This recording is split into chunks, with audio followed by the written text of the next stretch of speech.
اللہ تبارک و تعالیٰ خود فرما رہے ہیں وَرَفَعْنَا لَكَ ذِكْرَكَ، آپ کی ذات کے لیے آپ کے ذکر کو ہم نے بلند کر دیا، ہمیشہ یاد رکھا جائے گا، ہمیشہ سے تھے، ہیں، رہیں گے۔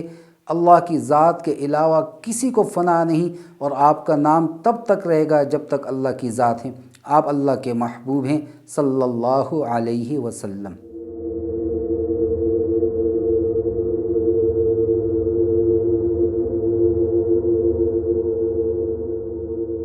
السلام علیکم ورحمۃ اللہ وبرکاتہ۔ بسم اللہ الرحمن الرحیم، نحمدہ ونصلی علی رسول الکریم، اما بعد فاعوذ باللہ من الشیطان الرجیم، بسم اللہ الرحمن الرحیم۔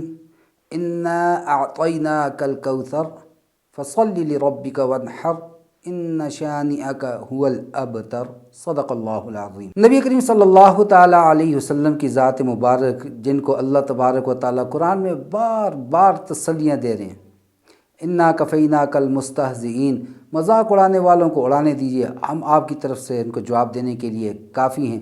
اللہ تبارک و تعالیٰ خود فرما رہے ہیں وَرَفَعْنَا لَكَ ذِكْرَكَ، آپ کی ذات کے لیے آپ کے ذکر کو ہم نے بلند کر دیا، ہمیشہ یاد رکھا جائے گا، ہمیشہ سے تھے، ہیں، رہیں گے۔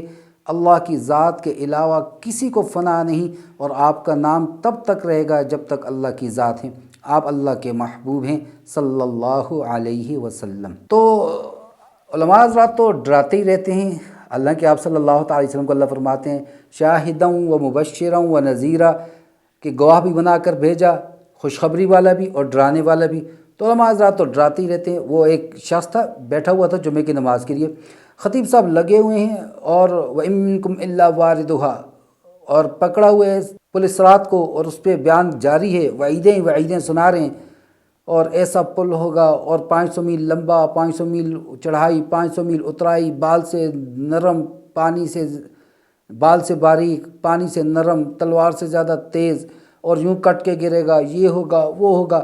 اور ٹائم تھا 1:30 بجے کا نماز کا، 2 بھی بج گئے۔ پیچھے ایک مقتدی بیٹھا ہوا تھا، اس نے اپنا رومال اٹھایا، چادر اٹھائی، رکھا اپنے کندھے پر، اور کہنے لگا پھر اساں ٹیٹھے دے ہی سمجھو، ہمیں جہنم میں گرا ہوئی سمجھو، ٹائم پہ نماز نہیں کھڑ رہی کر رہے ہو، چلا گیا۔ تو بہرحال آج آتی ہیں ایک ایسے ذکر کی طرف جو آقا نامدار نبی کریم رحمۃ للعالمین صلی اللہ علیہ وسلم کی خصوصیت ہے۔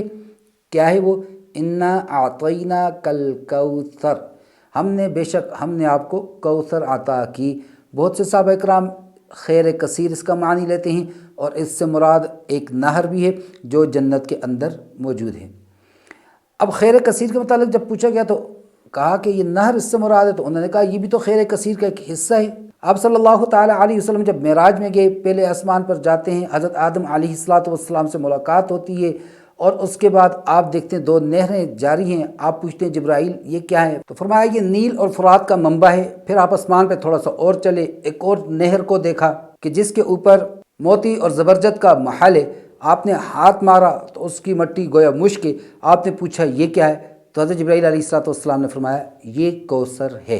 اور بخاری شریف حدیث نمبر 7517 اس کا حوالہ۔ اب اگر ہم بات کریں کہ ایگزیکٹ لوکیشن کیا ہے، تو آپ صلی اللہ تعالیٰ علیہ وسلم نے ارشاد فرمایا، بخاری شریف کی حدیث ہے، حدیث نمبر 1888، آپ صلی اللہ تعالیٰ علیہ وسلم نے ارشاد فرمایا کہ میرے ممبر اور گھر کے درمیان کی جگہ یہ جنت کے باغوں میں سے ایک باغ ہے، اور میرا ممبر قیامت والے دن حوض کوثر کے اوپر ہوگا۔ اب اس کے علاوہ بھی انبیاء علیہ السلام کو بہت سے حوض دیے جائیں گے، اپنی امتوں کو پانی پلائیں گے، اور وہ انبیاء علیہ السلام خود بھی حوض کوثر کا پانی پئیں گے۔ بخاری شریف حدیث نمبر 7050، آپ صلی اللہ تعالیٰ علیہ وسلم نے ارشاد فرمایا کہ میں حوض کوثر پر تمہارا انتظار کروں گا، اور فرمایا کہ جو اس کا پانی ایک بار پی لے گا اس کو پھر کبھی پیاس نہیں لگے گی۔ اور اس حوض کوثر کی لمبائی کتنی ہے، چوڑائی کتنی ہے؟ اور اس کی لمبائی یہ 700 کلومیٹر لمبا، اور اس کے چاروں طرف سے یہ مربع ہے، چاروں طرف سے یہ بالکل برابر ہے۔ اور اس زمانے کی مسافت میں بات کریں جب آپ صلی اللہ تعالیٰ علیہ وسلم نے فرمایا، تو 1 مہینے کی مسافت کے برابر اس کی لمبائی ہے، اور چاروں طرف سے یہ برابر ہے۔ اور اس پر 70,000 فرشتے، دوسری حدیث میں آتے ہیں کہ اس پر 70,000 فرشتے پہرے دار ہوں گے جو غیر مستحقین کو یہاں پر آنے سے روکیں گے۔ غیر مستحقین سے مراد وہ لوگ جو میری امت کے نہیں ہوں گے، اس پر آپ صلی اللہ تعالیٰ علیہ وسلم سے پوچھا گیا کہ آپ کی اپنی امت کے لوگوں کو کیسے پہچانیں گے؟ ظاہر سی بات ہر امتی کو کیسے پہچانیں گے؟ ہم تو آج 1400 سال بعد پیدا ہو رہے ہیں۔ تو آپ صلی اللہ تعالیٰ علیہ وسلم نے ارشاد فرمایا، جس کا مفہوم ہے کہ میں اپنی امت کو ان کے وضو کے اعضاء سے پہچانوں گا کہ وہ 14ویں کے چاند کی طرح چمکتے ہوں گے۔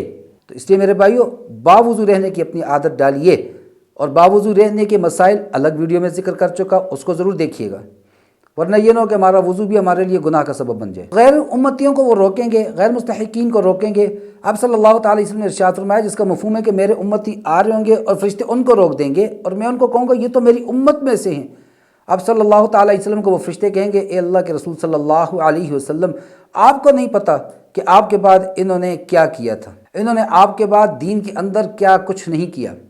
اب صلی اللہ تعالیٰ علیہ وسلم سحقن پرے لے جاؤ، ان کو دفع کر دو، ہٹا دو ان کو، ایسا فرمائیں گے۔ اور وہ جو لوگ ہوں گے جن کو دور کیا جائے گا، وہ عوام کی بات نہیں کر رہا، وہ ماشاءاللہ سے عماموں والے، بڑی بڑی داڑھیوں والے، بڑے جو آج کی زبان میں کہتے ہیں پیر و مرشد لوگ ہوں گے۔ اب کیا ہوگا؟ کن لوگوں کو حوض کوثر سے دور رکھا جائے گا؟ کن کو حوض کوثر؟ ایک تو غیر امتی، آپ صلی اللہ علیہ وسلم کی امتی نہیں ہے، ان کو تو ہوگا۔ اس امت کے کون سے وہ لوگ ہوں گے جن کو حوض کوثر سے دور رکھا جائے گا؟ پہلا وہ شخص کہ جس نے اسلام کو چھوڑ کر، اللہ کی اتنی بڑی نعمت کو چھوڑ کر کسی اور دین کو اختیار کر لیا، جس کو ارتداد کہا جاتا ہے، مرتد ہو جانا، دین اسلام کو چھوڑ دیا اور کسی اور دین میں چلا گیا۔ ایسا شخص آپ صلی اللہ تعالیٰ علیہ وسلم کے اس حوض کے پانی سے محروم رہے گا، فرشتے پاس بھی نہیں آنے دیں گے۔ آپ صلی اللہ تعالیٰ علیہ وسلم ان سے نظریں ہٹا لیں گے، پرے کرو ان کو میری نگاہوں سے۔ دوسرا، بدعت ایجاد کرنے والے۔ اب بدعت کس کو کہتے ہیں؟ دین کے اندر کوئی ایسی چیز لے کر آنا کہ جو دین میں نہیں تھی، اور اس کو نہ کرنے سے گناہ اور کرنے کو باعث ثواب سمجھ لینا، یہ آسان ترین تعریف ہے۔ دوسری تعریف جو آپ صلی اللہ تعالیٰ علیہ وسلم کے عمل سے ثابت نہ ہو، صحابہ کے تعامل سے ثابت نہ ہو، وہ بدعت ہے، اور پھر اس کو لازمی قرار دے دینا۔ اب اگر اس کو نہ کیا جائے تو اس عمل کو ہی لغو سمجھا جائے، بیکار عبث سمجھا جائے، ایسی چیزوں کو بدعت کہتے ہیں۔ بدیع سے نئی ایجاد ہونے والی چیز، اللہ تبارک و تعالیٰ کی صفت ہے نا، بدیع السماوات والارض، زمین و آسمان کا نقشہ بھی موجود نہیں تھا، اچانک سے ان کو پیدا کر دیا، اچانک سے ایک نئی چیز بیچ میں نکال دی۔ تو بدعت کو ایجاد کرنے والے آپ صلی اللہ تعالیٰ علیہ وسلم شدت سے ان کو وہاں سے دھتکاریں گے، ہٹائیں گے اپنے ہوش سے۔ اسی طرح وہ لوگ جنہوں نے فرقے بنائے، اب یہ فرقوں کی تھوڑی سی تعریف کو سمجھ لیجئے۔ ہم کہتے ہیں جی ہاں تو ہر مولوی کا اپنا دین ہے، نہیں میرے بھائی، فرقے عقائد کی بات ہو رہی ہے۔ عقائد کے اندر کسی نے نئے عقیدے اپنی طرف سے داخل کر کے اپنا ایک الگ سے ایک مسجد بنا لی 1.5 اینٹ کی، اور آپ صلی اللہ تعالیٰ علیہ وسلم کی سنتوں کے اندر رد و بدل کر کے ایک اپنا الگ سے فرقہ بنا لیا۔ باقی آپ صلی اللہ تعالیٰ علیہ وسلم کو معراج پر اللہ رب العزت کی زیارت ہوئی یا نہیں ہوئی، اس میں صحابہ کرام میں بھی اختلاف۔ تکبیر تحریمہ سے لے کر سلام پھیرنے تک صحابہ میں، تابعین میں، تبع تابعین میں مختلف یہاں پر اختلافات موجود ہیں۔ یہ فرقے نہیں ہیں، فروعی مسائل کے اندر اختلافات ہیں، اور اختلاف العلماء رحمت، علماء کے اختلاف رحمت ہوتے ہیں، نرمی کو حکم اس میں سے نکل آیا کرتا ہے، اس کی بات نہیں ہو رہی۔ وہ جو دین کے نام پر نئے نئے فرقے بنانا، دوسرے الفاظ میں کہتے ہیں نئے نئے جو ہے اپنے لیے دکانیں کھول لینا، یہ بات ان کی ہو رہی ہے۔ میں کہا کرتا ہوں، محمد علی مرزا کہتے ہیں تیرے بابے تے شے کوئی نہیں، اصل میں وہ یہاں تھوڑا سا اگر تبدیل کر دے، یہ کہتے ہیں ایسے بابے تو شے کوئی نہیں، تو ہر ایک اس کو فالو کرنے لگ جائے گا۔ ایسے بابے جن کی نہ وضع قطع سنت کے مطابق، نہ بول چال، نہ ان کا اٹھنا بیٹھنا، نہ ان کی شکل و صورت کچھ وضع قطع سنت کے مطابق ہے ہی نہیں، جن کو کچھ الف با کا نہیں پتہ، اور جو وارث بن بیٹھے ہیں ان اولیاء اللہ کے جو اللہ کے مقرب لوگ تھے، تو ایسے بابوں کی نفی کر رہا ہے۔ عام جو اللہ کے اولیاء تھے ان کی نفی کوئی نہیں کرتا، ان کو تو وہ خود رحمت اللہ علیہ کہہ رہے ہیں۔ بہرحال اسی طرح وہ ظالم حکمران بھی اس دن حوض کوثر سے دفع کیے جائیں گے جنہوں نے قتل و غارت کیا، حق کو دبانے کی کوشش کی۔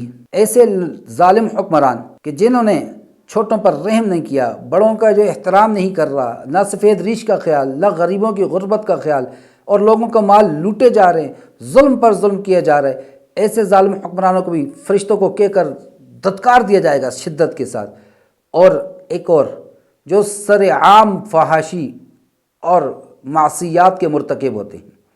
اب سر عام، ویسے تو ہم ہر گناہ لوگوں سے چھپ کر کرتے ہیں جہاں کوئی نہ دیکھ رہا ہو، اللہ وہاں بھی دیکھ رہے تھے، اور ایک حدیث کا مفہوم اللہ فرماتے ہیں کہ اے آدم کے بیٹے، کیا میں تیرے لیے لوگوں سے بھی زیادہ کم تر تھا کہ ان سے تو چھپ کر گناہ کر رہا اور مجھے سے سامنے کر رہا ہے، مجھ سے چھپ نہیں رہا۔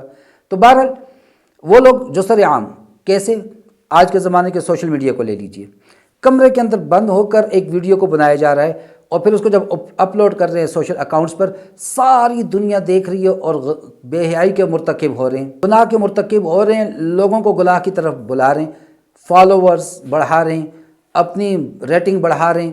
تو میرے بھائیو، سر عام بے حیائی کو اللہ کیا فرماتے ہیں سورۃ النور میں، ان الذین یحبون ان تشیع الفاحشۃ فی الذین آمنوا، وہ لوگ جو ایمان والوں کے اندر بے حیائی کو عام کرنے کی کوششیں کرتے ہیں، اس کو پسند کرتے ہیں، لہم عذاب علیم فی الدنیا والآخرہ، دنیا اور آخرت میں ان کے لیے دردناک عذاب ہے۔